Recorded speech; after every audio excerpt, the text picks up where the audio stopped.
Welcome to Uncle Bob's Magic Cabinet, a mother-daughter podcast on all things magic and pop culture.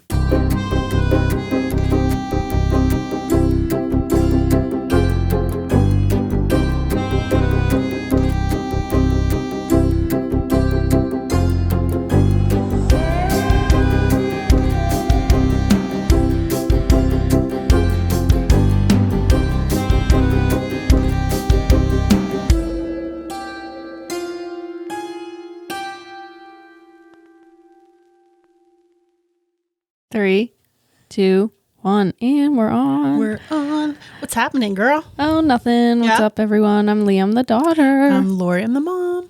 What's up? I don't know what's happening. Nothing.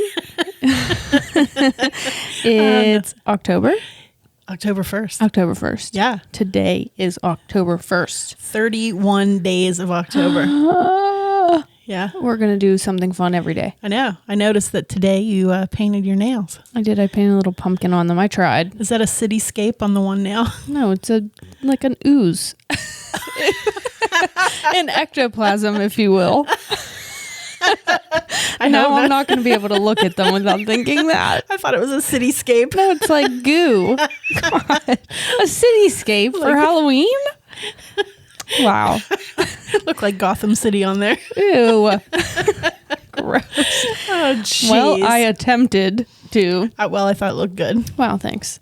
I like it. Let's talk about the elephant in the room. What's the elephant in the room? My pimple. Oh, Jesus. It's big.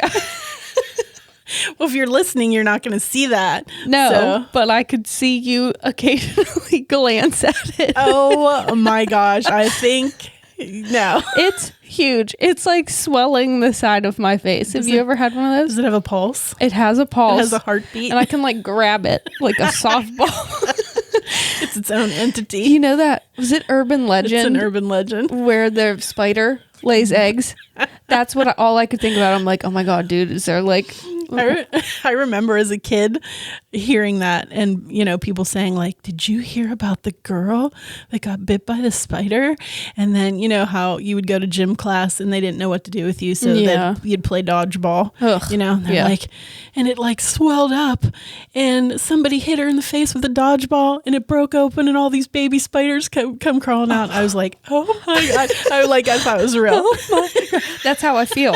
That is how I feel. You feel like and now that we're in Washington with all these spooky spiders, I'm like, what happened? So just know, I think I should name it. Really? Yeah, I'm like Boris. No, Boris is our gargoyle. Oh, our gargoyle. Okay. Our gargoyle. What should I name Boris? It? Something spooky for Halloween. Henrietta. Oh, okay. Went in a different direction, but I'm here for it. Henrietta, welcome. Welcome to the chat. So between the mustache and the... Last time my mustache got caught in the microphone. Now we've got Henrietta, so I get sexier by the minute. So you put your comfort hat on? I did. When I feel insecure, I wear my hat. Thank you for telling everyone. I appreciate it. Well, yeah. I mean, you opened it up. I opened that door. I know. And we're going in. You go on in. Well, what's up with you? Not much. I decided to celebrate October by, actually putting on a little makeup today. I see you've got green eyeshadow. It's cute. Green eyeshadow. Spooky. Love it. I even put some lipstick on today. I see that you've got some sultry red lipstick on. Mm-hmm. Hey, roof thatchers. Coming at you. That's cute. It goes with your spooky Munster shirt. I got my Munster shirt on. Oh my God, are you doing the Munsters? No, you're not. No, I'm not. Oh, son of a... No. Drats. No, but I love the Munsters. You do? I do. I'm more of an Addams Family gal. I like them both equally. I couldn't pick if I had to choose one. No? No, I like them both. I'm gonna tell you something, and what? I might get kicked off of the show. I don't know if I've ever seen the Munsters. What? You gotta be kidding me. That's your fault. What kind of parent was I? That is on you, not me. Oh my gosh. I know. Girl, we gotta watch maybe it. we should watch it. Yes, definitely. Okay, is that one of our spooky day activities? Oh, yes. Okay, I love it. I love Herman Munster. Okay. Yeah. Oh, I'm so excited. Ooh, that is exciting. Henrietta is going to come. She's not invited to this party. I think she'll be Go gone away, by then. Henrietta. One would think. Oh my gosh. Do you see what I'm wearing today? Are you feeling a little homesick today? No. No. No. No, but I have my Pittsburgh Zombie Capital of the World sweatshirt on, which Yeah. you got for me one year Yes. for my birthday. I got it at the Zombie Museum. Oh, yeah. That is one cool thing about Pittsburgh. Have we Yeah. said that before? We might have. We Did it? probably did. Probably. It's claim to fame. Yeah. Well, zombies. Tom Savini's from there. And George Romero. And George Romero. So, yeah, I have that on because my topic is kind of zombie related. Really? Yeah, which we haven't talked about on here. Okay. And it's kind of not the center of my, Yeah. my topic, but So you went with your... it's spooky time. It It's is. time to get spooky. Dude, it is spooky time. We are doing all things spooky. We've got a great lineup for October. We do. I'm just saying. We do. And the Holy Grail is coming at the end. Oh, yeah. So for all of you that keep asking me when a certain film, Oh, yeah. it's we coming. saved it. We Right. saved it for the end of spooky time. That's correct. Spooky time never ends in my heart, No. you know? Did you know that there's a full moon on Halloween I night? did know that. Wow, it's Ooh, about to extra get crazy. spooky. Extra spooky. Spooks will be spooking. Yeah. Wow, I like that. Right on? Yeah. Put that on a t-shirt. Right on.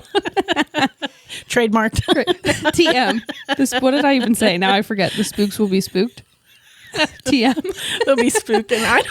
The spooks will be spooking. Spooking. Oh my God. Oh my goodness. So what are you talking about today? I'm doing Paranorman. Nice. Thoughts? Nice. Well, I hadn't seen it. You had not. No, because as we all know, I'm not a huge cartoon fan. We'll forgive you. Yeah. If So- you just heard Nanook hacking up a Yeah. lung, he's chewing on his Halloween toy. That, And he's, it's unrecognizable at the moment. Yeah, He's so you might hear him occasionally chime in with smacking his lips. It's tasty. yum. Yeah. So I had not seen it because I'm not a big cartoon watcher. And then you gave me the same face that I just gave you when you said you hadn't ever seen the monsters. I know. Look at her. She's like, I know. I'm still like, we what? can't be friends The anymore. car, the movie, the what? I was going to say I know the theme song, but I don't. So Really? Do I? Sing it. I- Give me a little ditty. No, I'm not going to do that. She says no. No, I'm not going to do that. Well, fine. Oh, geez. Well, we were talking about the Addams Family before we started recording because you like the 90s. I do. Yeah. And I love the original. I Right. like the 90s. Angelica Houston and Raul Julia. I mean, they rock it, but Did you know definitely. that he died? Oh, yeah. So Did you? sad. Okay, So I didn't know that, and sad. I just found out the other day, and Oh, you're gonna have to yeah. give me a minute. Yeah. I'm a little upset about it. I don't know if it was like right before this. Was it the second one came out? Oh no, really? But yeah, he passed away. I was very heartbroken when Yeah, that that's happened. very sad. Yeah. He was excellent. He's I a love really- that 90s version. He's a really good actor. And of course, Angelica Houston is the the She's and a Christina shit. Ricci. Christina Ricci. and Ricci? Isn't Rishi Mushroom. Christopher Lloyd was Uncle Fester, right? Yeah. So Stellar cast. That's a good cast. Despite what it appears, we're not talking about the Addams Family. No, we're not talking about that as family. This is just our usual diatribe. We're just chatting. Yeah, We're just but I chatting. like the original, so I have seen the original, yeah. I it's think it's good. just like a generation thing, which Oh, I yeah. think is neat. which is kind of what I'm talking about today. You know. Oh. Yeah. Okay, So, okay. yeah, but I'll pump my Don't- brakes. Not going to get ahead. Don't Not get gonna ahead of yourself. It's not Freaky Friday yet. I'm not going first. Oh, yeah. Hey, that's coming. Yeah, Freaky Yes. Friday. It's coming. All right. Okay. So, yeah, I'm doing Paranorman, which, yeah, Nice. you're not like a big cartoon fan, but I think that this is excellent. I think that it has its problems, as do most things. However, excellent. And if Yeah. I had a kid, this would be on there. Be on the top of the list. Yes. Because no, on the very tippy top of the list is I remember a couple weeks ago when you were talking about Tim Burton. Mm-hmm. And you told me about Vincent, and I had never seen it again because I'm, Girl. not a cartoon person, and I went and watched it. Well, yeah, we talked about it on my Tim Burton episode, and I was like, I cannot believe you had not Yes, seen that. That would have to be number one for my baby Bambino. Baby Benny. Well, excuse me. Hello. That's what, my grandchild. Oh, you're. That's what I'm Oh, saying. I'm not having no baby. Holy girl. That would be some magic. that ship has. That ship has left the dog, girl.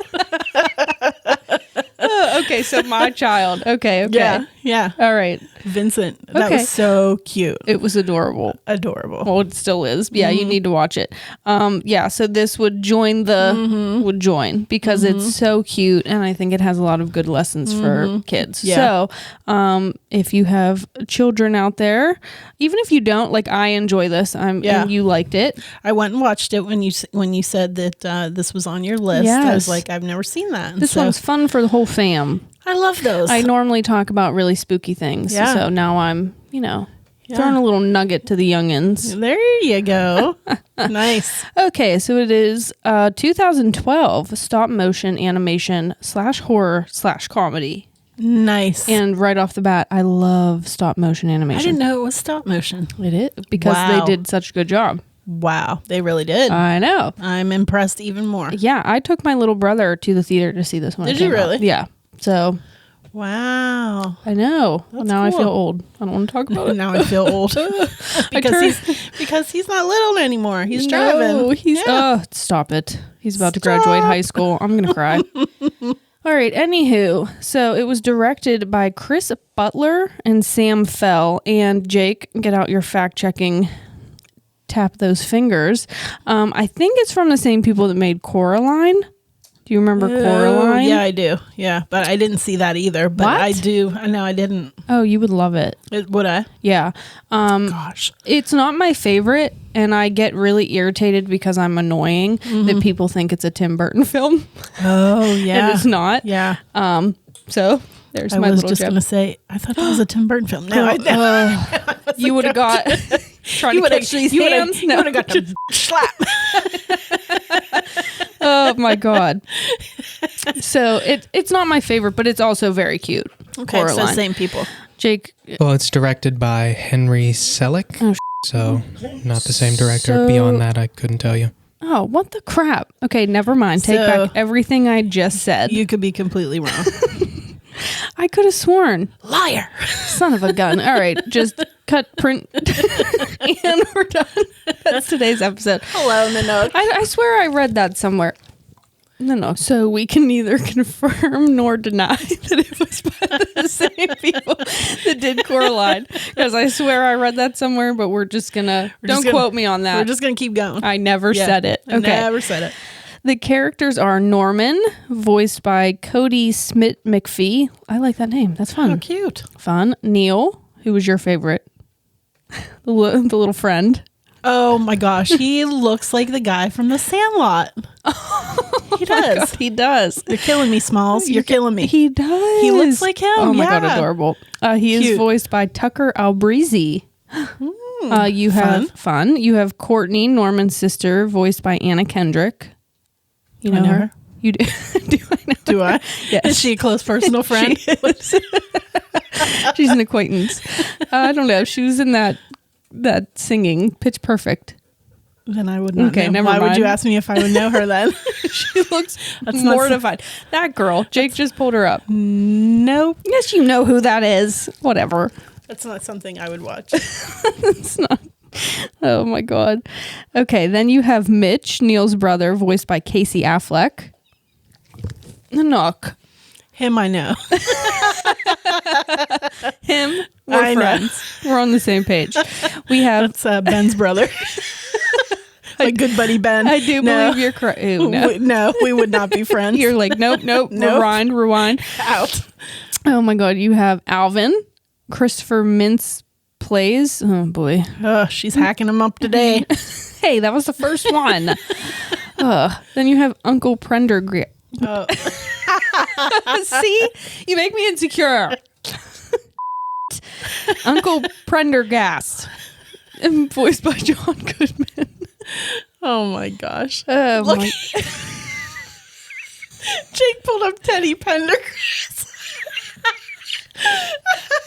That's a good one. You got me there. That's good. That's you got good. me there. That's rich. That was rich. That was rich. He's killing it back there. Okay. Anyway, Paranorman, get it together. Get together, Leigh. Focus. Focus. Okay. It takes place in Blythe Hollow, Massachusetts. Go ahead and ask. Is it a real place? No. It's not. it. I think it's supposed to be like Salem Oh, yeah. There's a lot of those. references. Well, a lot of the movies we talk about Oh, yeah. kind of Salem-y, but not really in Salem. Right. Fictional They're town. making their jabs, which I'm going to talk about a little All bit. right. Okay, so the rundown of the film. Norman, who is an 11-year-old boy, likes horror movies and zombies a whole lot. I love him right off the Yes, bat. right. He's adorable. His hair stands up really tall. I know. It's so cute. I know. And his wallpaper is skulls, and he has a zombie toothbrush, and he watches old school horror movies, and he's just cool. He's cool. Which, means Top that everyone notch. else thinks he's not cool. He's, the weirdo. He's the freak. weirdo. Right. Yeah. So he's seen in the opening scene talking to his grandma, who's behind him on the couch, about the zombie movie he's watching. She says, go tell your father that, it's too cold in here. My feet are freezing. And he goes to tell his dad, and the dad is like, what the are you talking about? Your grandma has been dead for a while now. Yeah. Mm-hmm. So you know that he can talk to dead people. Right. Not, what's that movie called? What a gift. The Sixth Sense. Yes, not that. I see dead people. That is not my favorite movie. Oh my god. To be fair, you saw it just like last year. And I already knew the ending. It was spoiled. Well, yeah, it was spoiled because the movie's like 20 some years old. But Wow. Way to attack me. I know. Hello, so police. it did not have the effect on you that it Didn't did. pack the punch. No. Correct. Okay, so Norman is walking to school and appears to be talking to himself. But when the camera changes angles, which I thought was a really cool, way to do it, you see that he's actually talking to a bunch of ghosts. Oh, nice. Oh, Norman. He gets to school to see Freak spray painted on his locker. No one likes Norman. I know it well. No. I'm just I've been there. I've been there. I feel you. Yeah, no one likes Norman. Oh. No, I know. So the whole school is rehearsing this school play. Right. Okay. And the history of the town is laid out for us in this school play. Let me see here. So the Puritans moved to Blythe Hollow to build a home without sin. Ugh, how boring. Yeah. Completely boring. Right. While they were, being all boring and they discovered an evil witch amongst them. And they put her on trial for witchcraft. Shocker. Wow. And they killed her. Wow. Well, that took a dark turn. And we've gone dark. It's a kids' movie? What? Good for all ages. I know. I'm like, here's one for you little ones. So, the witch cursed, while they were killing her, she cursed her 7 accusers to die a horrible death and to rise as zombies from the dead. Right? Yeah. Okay. So, foreshadowing. Ooh. Love to see it. Foreshadowing is good. Yep. So, he's walking home from school and he meets up with this little one, Neil. Cute. The guy from Sandlot, apparently. I think it is. I know. He says no one likes him either. And he's bullied. Someone spray painted Fatty on his locker. Oh, he's a little chub. Oh, I mean, he was adorable. It's baby fat. oh yeah. Baby fat. Yeah. So he says no one likes him either. And he's bullied all the time. So they should be friends. Absolutely. Of Absolutely. course, he doesn't care that he gets bullied. He doesn't. Norman's kind of like mad about it. And this kid's like, I really don't give a shit. He's like, I have a flower on my lunchbox. I know. And I'm cool. And I wear cat sweaters and it's totally fine. He embraces his geekiness. Oh my God. So as they are walking home from school together, he's trying to be his friend, they get stopped by Norman's creepy uncle who says he can see ghosts too. He also says something bad is coming, which is called the witch's curse. Mm-hmm. And he tells Norman that he is the one who has to stop it and to pay attention to the signs. Ooh, so important. And we get spooky. Woo! Good tidbit.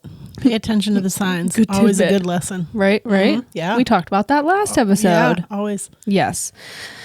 So Neil says, hey, my dog died. Can you come talk to him so I can play with my dead dog? And so they go and they're, cute moment, not going to spoil it.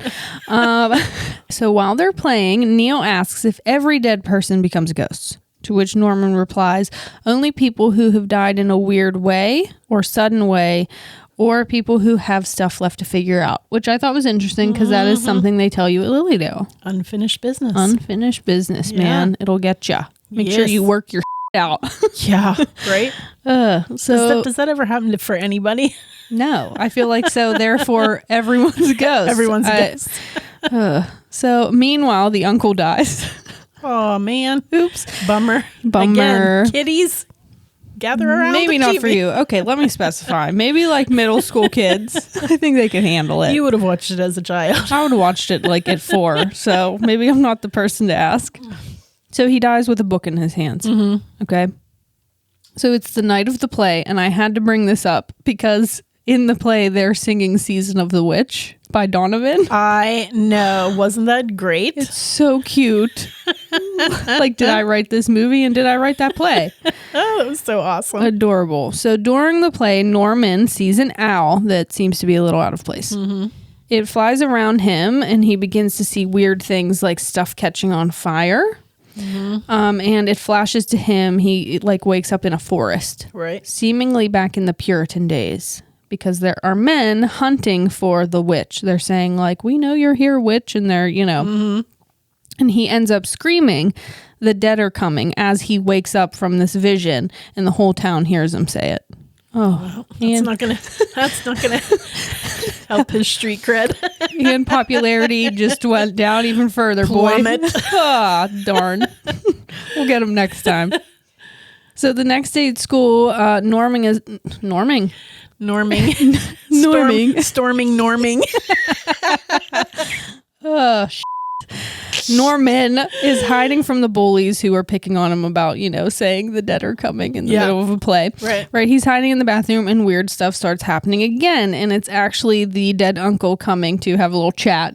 Weird place to have a chat. Well, yeah, he comes up out of the commode. He comes up out of the toilet. Like, yo, that's my private place. Dead uncle's coming to chat. He says his ghost can't go anywhere because he's got unfinished business because he's supposed to pass some information off to Norman. The information is that every year on the anniversary of the witch's death, from the story, when she wakes up, she will raise the dead, who she cursed for killing her, which I think is pretty legit. But Right. And it is his responsibility to keep her sleeping. Ooh, Norman's. It's now Norman's. It was his. He bit the dust. It's now Norman's responsibility. Or else she will wreak havoc on the whole town. And raise dead people. Right. Sounds like a good time. Sounds like a party. Woohoo! Okay.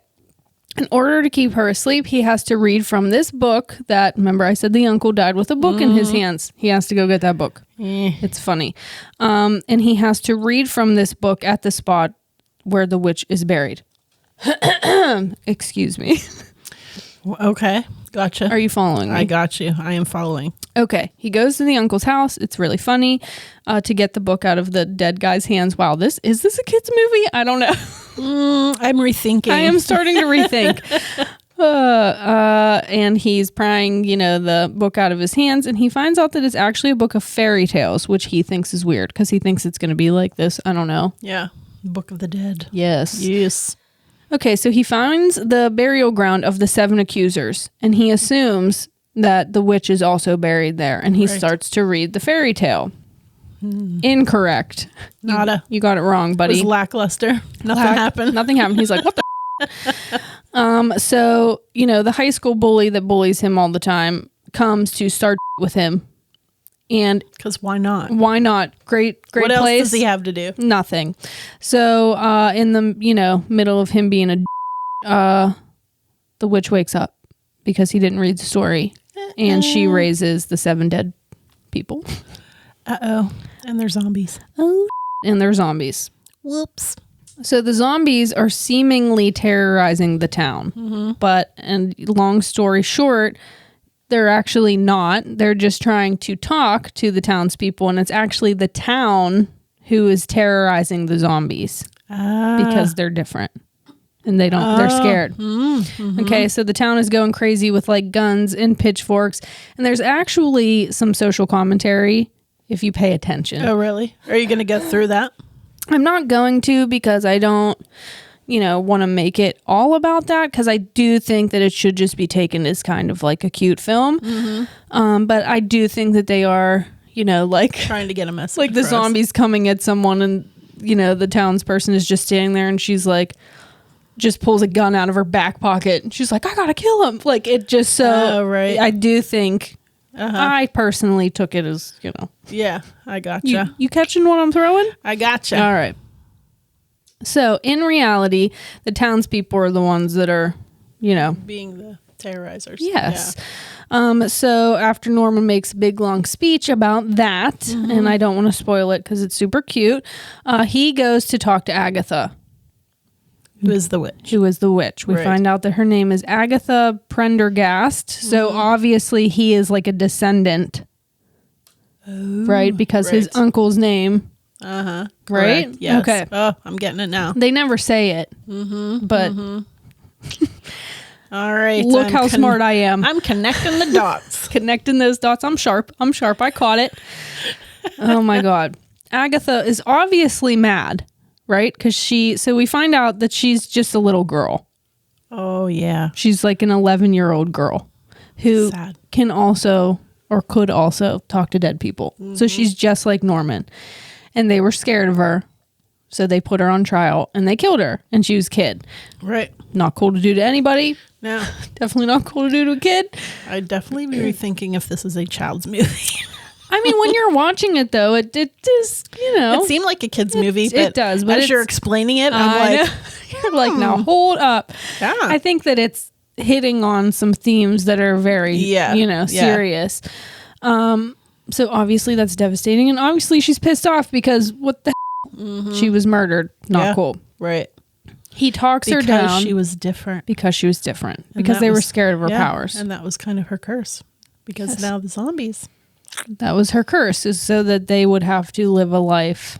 Oh, how the turntables. There you go. So he talks her down and ends up, saying, you have now turned into the bully. And you have to take the high road. Oh, right. Okay, now, you know me. I'm no, I don't think so. That little Aries in you, you'd be like, no. No, they murdered me? No. Yeah. Right. They get to live out the rest of their lives as zombies, whatever. But it's a kid's movie, so that's not what happens. He talks her down, and that is the movie. I like it. That was kind of hard to explain. It's like, I think you have to watch it. It's really cute. Yeah, it's very cute. It was very cute. And again, I'm not a cartoon person, and I thought it was cute. Very cute. I think it hits on a lot of themes, which is kind of my lesson. So there's a lot of things in here that I think are like my magical, witchy lesson.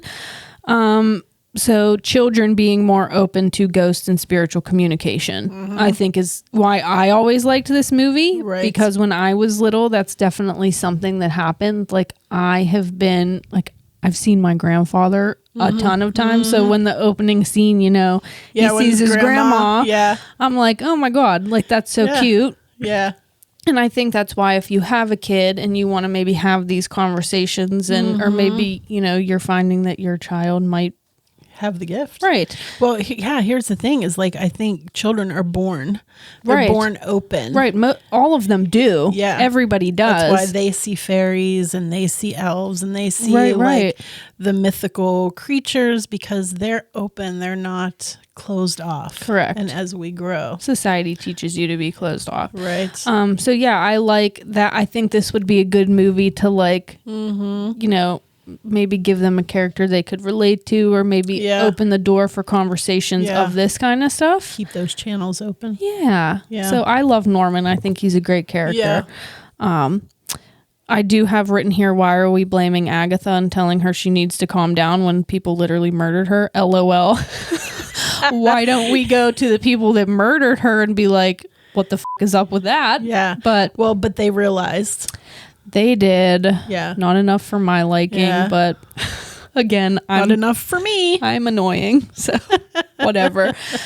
I do think it talks about bullying in a very, good way. Like, I think that's a topic that a lot of people try to take a stab at. Mm-hmm. Oh, geez. But I don't know. I think sometimes it gets, I don't want to say preachy. You know what I mean? Sometimes it can come off as a little like, yeah. I mean, I think these are interesting conversations to have because I know you and Jake, don't have children yet. And probably a lot of our listeners are younger and they might not. But, I remember having conversations with my girlfriends, as I was still young, I was still younger and you guys were small. Mm-hmm. And it's kind of like being very cognizant of the fact that we're different. And do you raise your child to embrace their differences, knowing full well that it's going to be a hard road? Yeah. You know what I mean? And there will be many tears. Right. Or do you try to get them to conform to society and fit in where things are smoother? But, just going through that in my own life and in yours, you realize that, not being true to yourself is it ends up being more difficult. Correct. And it takes you longer to get where you're going. Yes. And so I think, I'm glad you took the road less traveled there, girl. Yeah. Yeah. I think most, I don't want to, I think a lot of people do what you just said and try to no, let's sweep that under the rug. Because it comes from most of the time, I think, a loving place and they just want to protect. Right. Yeah. But, let it fly, man. So I think this is a good movie for that because I think it has that lesson in it where it's okay to be different and it's... And there'll be somebody out there. Exactly. Yeah, maybe there's not 50 friends, but if there's just one there's one true one. Yeah. Hey, that's a lot better than a bunch of fake ones. Yeah. So my grandmother always used to tell me that growing up. She would say, if you find one true friend in this world, consider yourself very lucky. Yeah. And Put that on a t-shirt. Slap that on a t-shirt. I'd wear it. No. I'd wear it. She wasn't lying. She was not lying. That was the one pearl. That one. There you go. The rest was no, just kidding. No, but it is interesting because growing up for me, kind of what my topic's going to talk about, growing up in the time period I did, it was, again, I like how you said it was coming from a loving place, right? But I was raised to just try to fit in, and be normal, and so that comes with its own set of, feeling, right. You're saying? Not being true to yourself. Yeah. I mean, that's going to break your heart. Yeah. So here at Uncle Bob's, we love you how you are, man. Be yourself. Be yourself. Be yourself. That's right. Be yourself, Uncle Bob's. What a good quote. Wow. There you go. Oh my gosh. So I did want to mention the little jabs at Salem. Turning witchcraft into a moneymaker. I think the town's slogan was a great place to hang.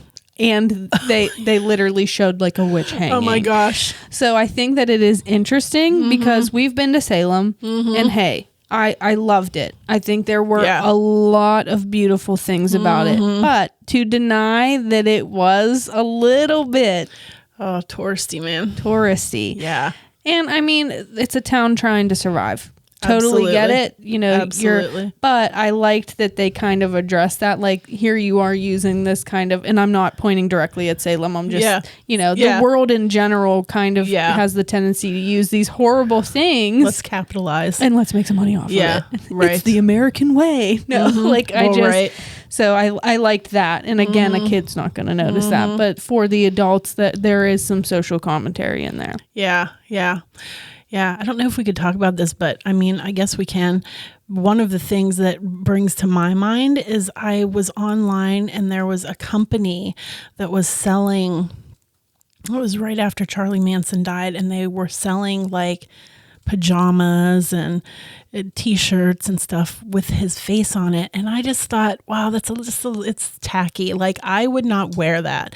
Not that, you know what I'm saying? And I think when you're talking about capitalizing on, you're capitalizing on. Yeah, I mean, he's a weird one. He's an interesting one because he's kind of. If you didn't know, here's a little fun fact. I am like low-key obsessed with the Manson murders. Yeah. Like that whole cultural thing. And I think I've mentioned it here a bunch. Like what it did. But that was your high school senior paper. I've done papers on it. I've done, So yeah, I've really dove into that. Delved Dove head first. I know you can be overwhelmed. But can you be just whelmed? So yeah, he's a weird one because he kind of but I agree. Like, here's this person who did these absolutely horrible things, and let's slap him on a t-shirt. But but he still did. Right. He still did. Let's slap him on a t-shirt. Yeah. Let's get that $20. I know. Yeah. It's weird. So I like that kind of went into that a little bit, and especially with the witchcraft thing. I think you got to watch out, because I think that there are people that aren't respectful to what it's actually about, and respectful of the history of it. Right. Absolutely. Yeah, and we'll get off that. But I remember when I met Rob Zombie, he was decked out in the Charlie Manson gear. But that's part of his shtick. That's his shtick. I love Rob Zombie. Dude, can I tell you that he was like the tiniest guy? I know. He had like stilts on for shoes and big, heavy, padded shoulders. And I was like, wow, because you just see him and he looks larger than life. I know. Right. I did also want to mention that there is gay representation, or there is a gay character. Now, you don't find out until the very end, so it can maybe come off as a little like, oh, did you just use that kind of as like the token, the punchline? But I do think if there is at least representation in a child's film. So I just like to look at that. Right. Not done in the best way, but way to go. Way to give it a go. There you go. So yeah, that's Paranorman. I think that everyone should watch this movie. I think it's super cute. It's super fun. And I think especially if you have kids, I think this is one they should watch. And it's the perfect time because it's Halloween. It's spooky time. All right, Jake, you said you had a fact check. Yeah, I did some digging. Little note. So Paranorman was produced by Laika. I believe it's pronounced Laika. Laika is an American stop-motion animation studio based in Hillsboro, Oregon. Laika's previous film, Coraline, had pioneered and popularized the use of black and white 3D printers, which sped up the puppet production considerably and allowed the team to make a large number of puppet faces that were required for the film. And Paranorman was the first film that used full-color 3D printers for animation. Ooh, there you go. Love that fact check. I knew I had read something about it being tied to Coraline. That they were tied together. Look at that. Love that. Sweet. Okay, that's Paranorman. Awesome. All right, hit me. All right, do you know what I'm talking about today? I do, because you set it up right behind my Melone here. Bewitched. Yeah, Bewitched. Yeah, so it's kind of coming off of your Sabrina last week. Yes. And also, it's kind of going to tap into a little bit. I love when this happens to us because I have a little Salem info myself. We're simpatico. I know. Okay. So Bewitched was on ABC for 8 seasons. And 8 seasons. 8 seasons. Yeah. Okay. And aired September 17th, 1964, and went through March 25th, 1972. Wow. It is considered a sitcom fantasy series. Right? Okay. So the premise is about a witch who marries an ordinary mortal man and vows to lead the typical life of a typical suburban housewife, promising not to use her magic. What? Ugh, girl, off to a bad start in Leigh's book, but continue. You talked about this. You had not seen no, I have any not. of the episodes, which is funny because I had said I had really not watched Sabrina. Yeah. Yeah. But this is my time period of your Sabrina. Yeah. The show was very popular. It was rated number 2 in America during its debut season and stayed on the top for 3 seasons. Okay. It was created by Saul Sachs, who was the Saul Sachs. I know. He's a sad sack. He's the creator, and he wrote the pilot, and then he dipped and didn't have anything else to do. Peace out, guys. I'm gonna leave you with this. But he's credited with creating the series, which is funny. Producer Harry Ackerman and director William Asher, who also happened to be the husband of Elizabeth Montgomery, who was the star of the show. She played Samantha. Okay. They started rehearsals for the pilot November 22nd in 1963, which coincided with the assassination of JFK, who Mr. Asher was very good friends with. And so it affected him a lot. He actually produced the televised birthday party where Marilyn Monroe sings to JFK. That infamous. Okay. Yeah, so they were good friends. So they put it on hold for a little bit. So it actually didn't come out for like another year. Okay.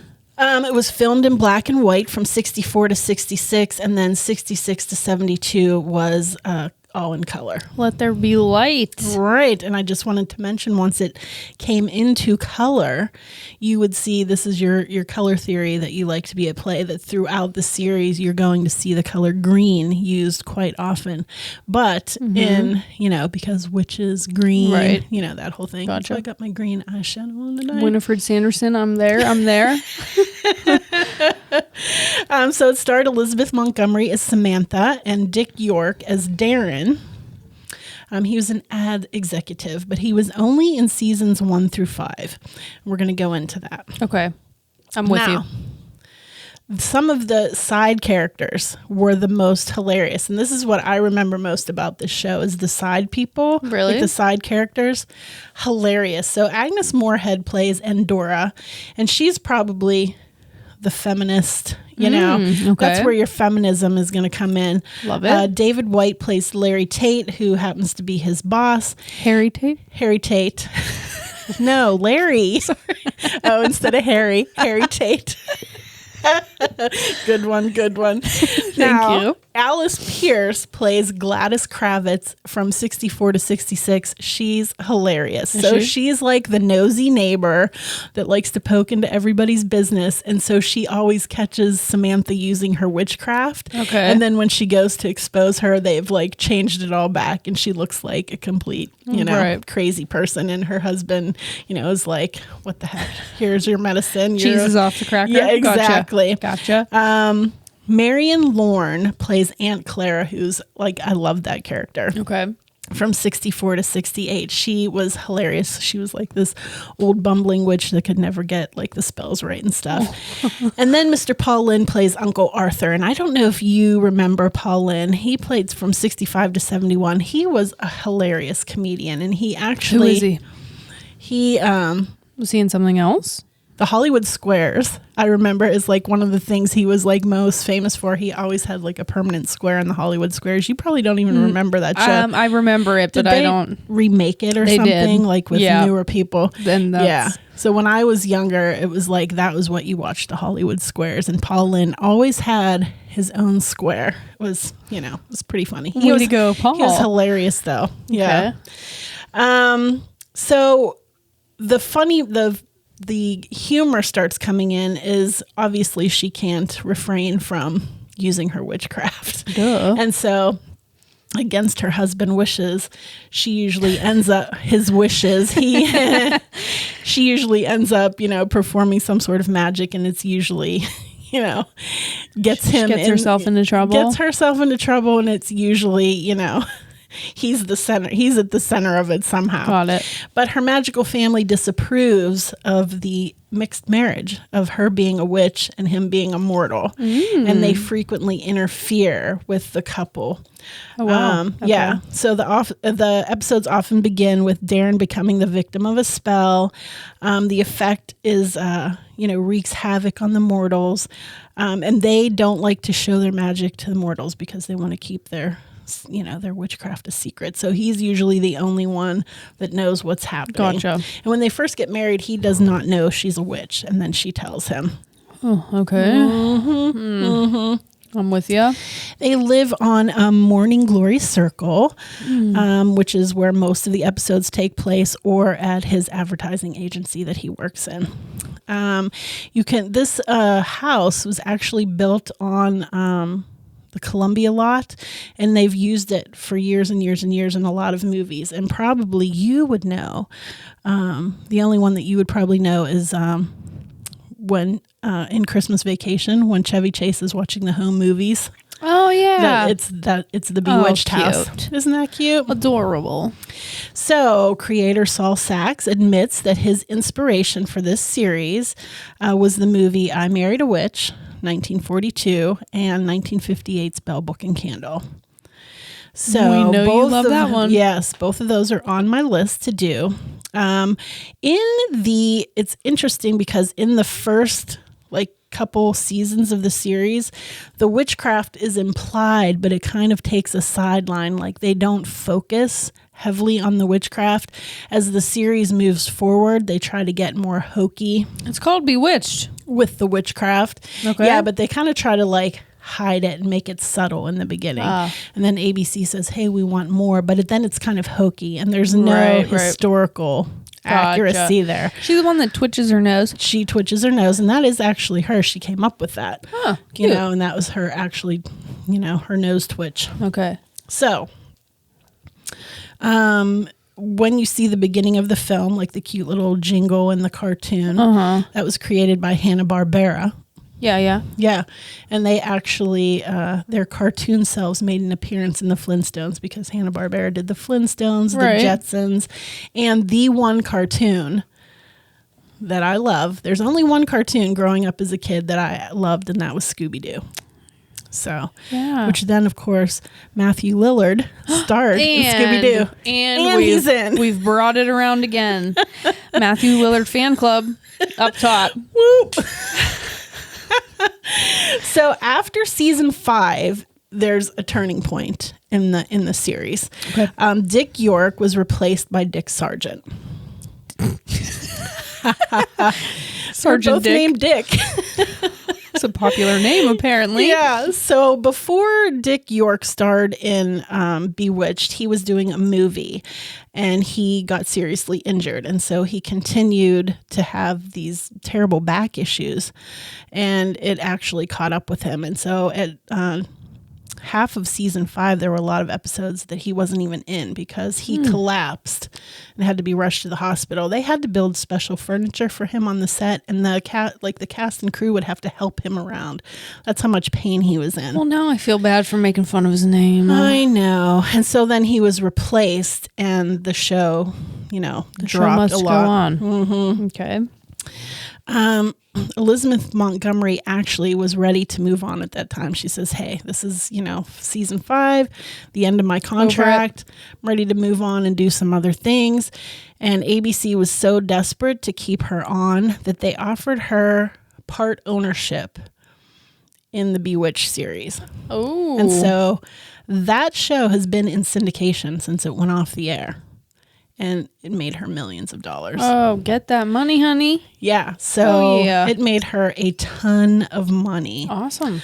A few seasons later, the show ended. Her divorce, she was going through a divorce. Her and Mr. Asher called it quits. And so they were just ready to move on. Mm-hmm. Move on. Move it along. Move it along. So. Did you like that? I did. Thank you. I liked your little jingle. Thank you. Yeah. So it is considered the longest running fantasy sitcom. Wowza. Okay. And some of the shows that were in the same era didn't make it nearly as long. And that included The Addams Family, The Munsters, Bummer. and I Dream of Jeannie. I didn't care for that one. Well, yeah, that one. That was a no from me. I keep a woman in a bottle and she has to do my bidding. And for that reason, I am out. I'm out. So the record was finally tied. Do you know with what? What are you saying? So I told you it was considered one of the longest running. The record was tied. Mm-hmm. Let me ponder. She went off the air. This went off the air in 1972. I don't know. Tell me right now. Charmed. Was tied. Didn't break the Bewitched record, but tied it because Charmed was on for 8 seasons, but they only had 188 episodes. The record was broken. Who? What? In 2005 to 2020, 320 Supernatural. episodes. Boom! 15 seasons. Supernatural. Oh, son of a gun. That's when it was finally broke. wow. That broke that record of Bewitched. Holy crap. Way to Isn't go. that crazy? That's wild. Right.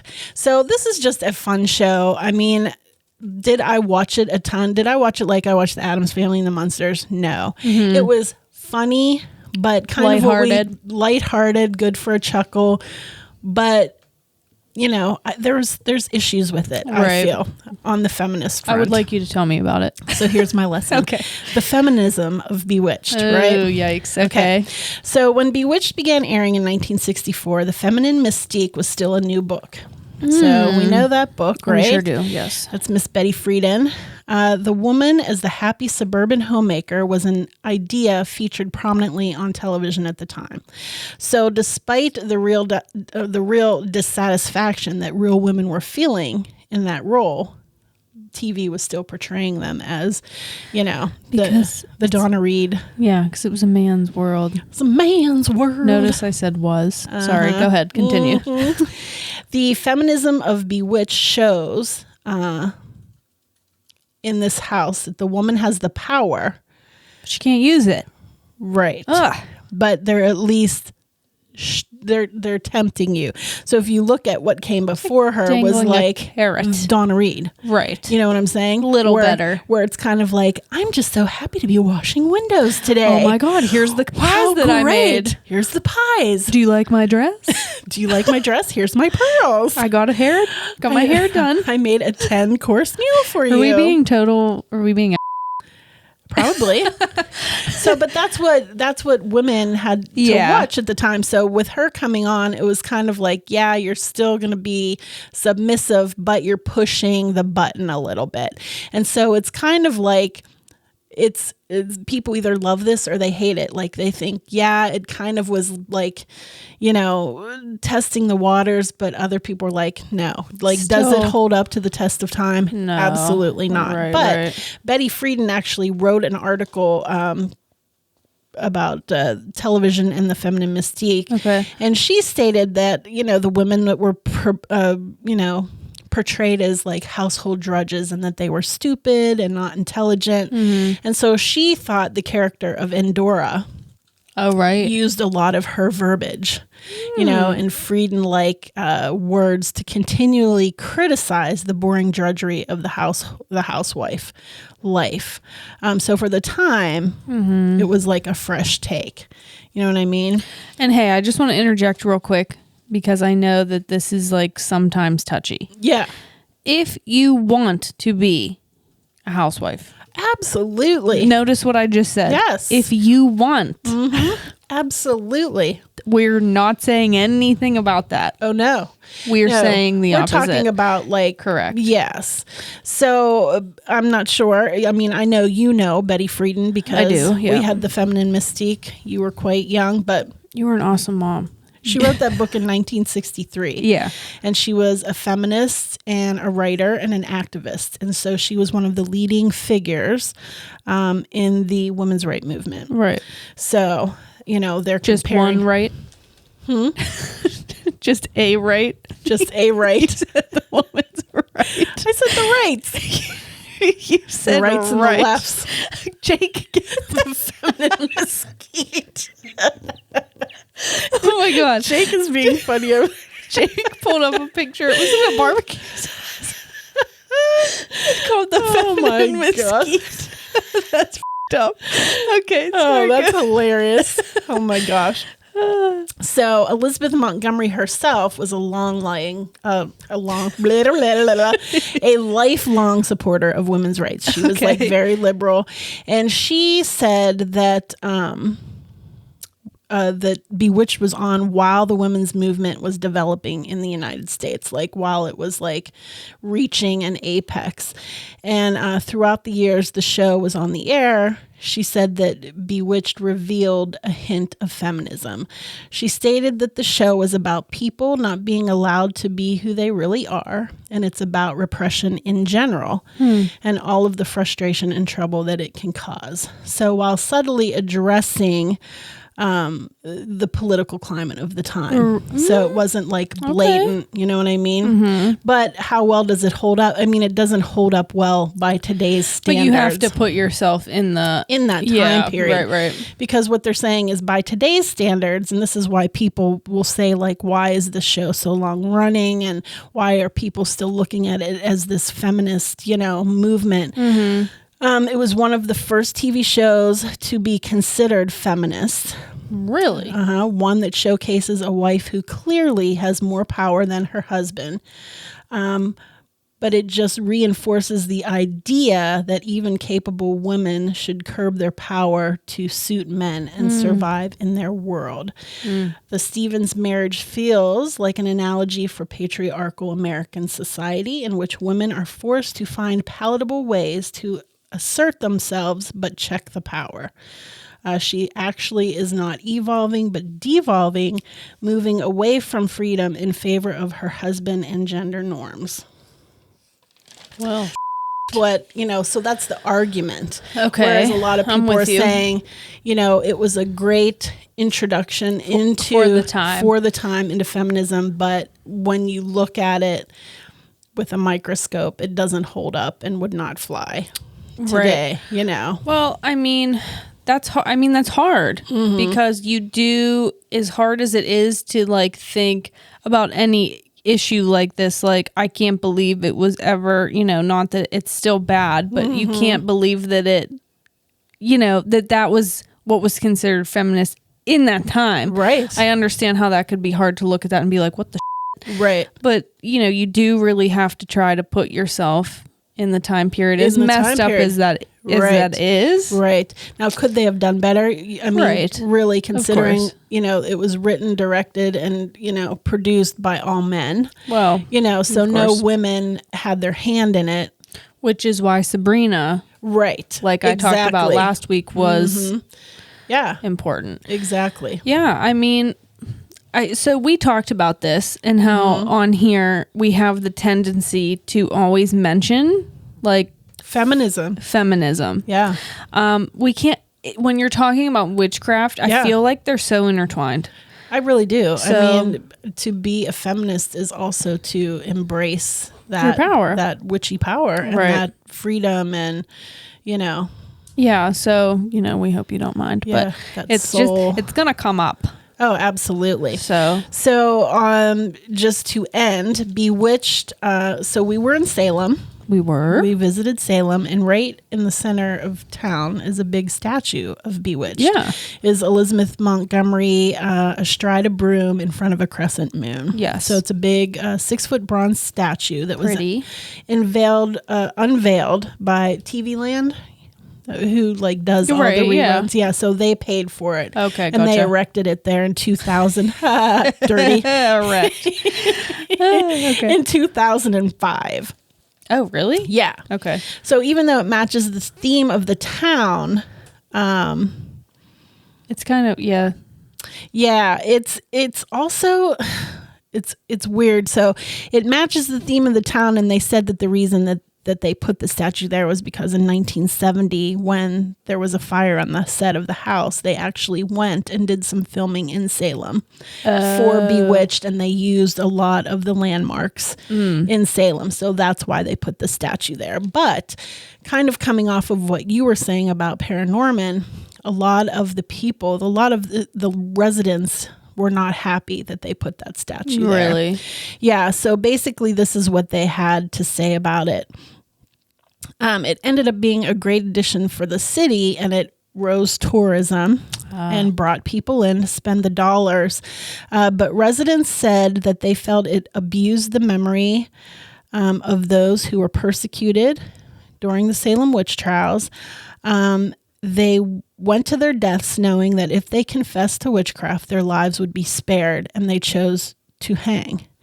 And so the kitschy little statue kind of trivializes what these people went through. Wow. And so the residents, and specifically it was stating residents whose families have lived in Salem since the witch trials, descendants, were not real happy and talking about the commercialism in Salem, which you were just referring to. Yeah, I mean, so we went when I was still in high school. So what, like 2010 maybe? Yeah. So we haven't been there. So I don't know like if it's changed. What it's like now. But I know when we went, I do remember looking at you thinking, oh, they're really... Well, there was like a Lizzie Borden statue and a, monster, like Frankenstein museum. Right. And, Lizzie Borden museum or, there was just a lot of...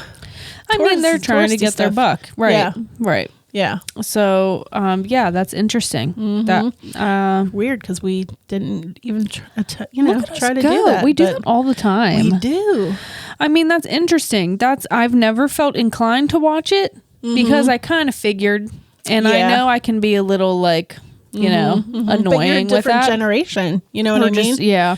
You're a different generation where I could grow up and I see exactly like I watched some of the episodes, some of my favorite episodes, and I thought, wow, like what were you thinking?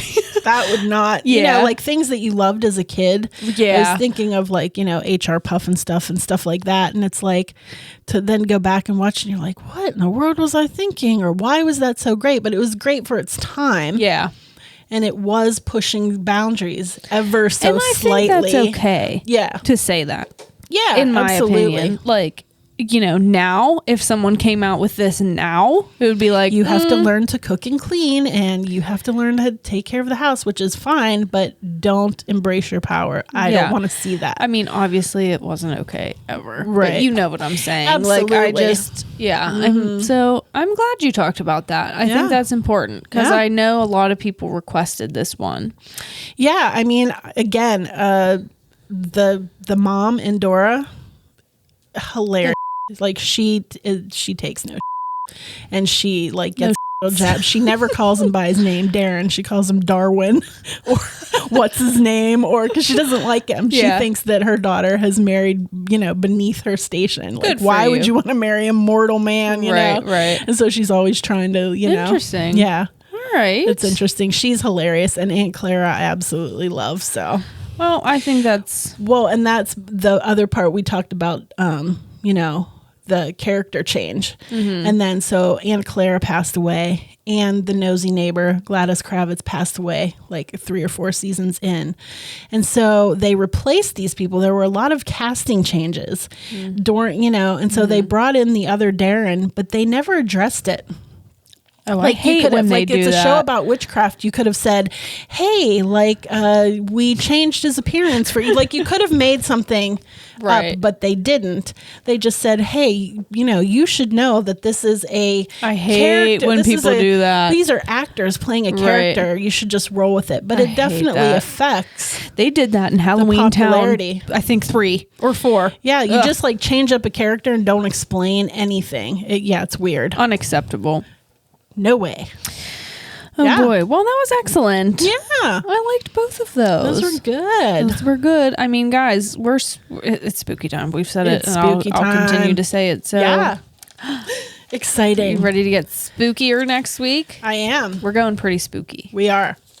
But still lessons. Lessons to be learned. There are lessons to learn. Lessons. Yeah. All right. Oh my God. Oh my God, I didn't find a killer quote of the week. OMG. Well, guess what? I have one and it's super long, so maybe I can share. Oh my God, I feel wretched. Wow. But hey, you know what? This brings up something. Yeah. I kind of am starting to think that our listeners should pick the killer quotes of the week. Ooh. What do you think of that? I like it. Like if you maybe follow us on social media, you'll know a couple days, like what we're like a couple days before it comes out, and what we're. I'll like put out a request and you can comment and we'll use your quote and we'll shout you out. Yeah. Oh my God. And another shout out. I'm so sorry. Our one follower drew us as Tim Burton characters. Oh my gosh. It is freaking adorable. Yeah, I don't want to give her name because privacy, but I'm going to give her handle. I want to frame that. We're going to frame it. We're going to print it out and it's going to go on the wall. Lex Thompson. Yeah.